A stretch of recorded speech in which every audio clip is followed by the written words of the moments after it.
So what is a Honesuki? A Honesuki is a specialized design knife made to take apart whole poultry.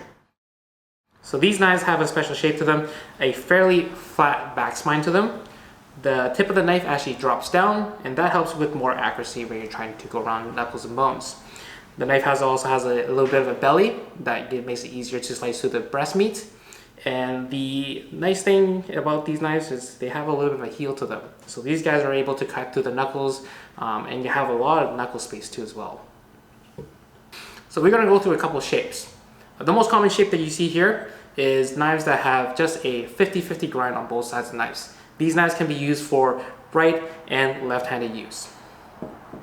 The other shape that we have on the table as well is single bevel Honesukis. These knives have either a flat grind towards the edge or a convex grind to them.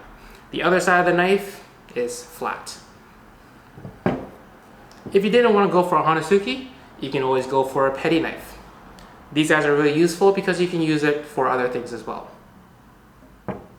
And that's a Honesuki.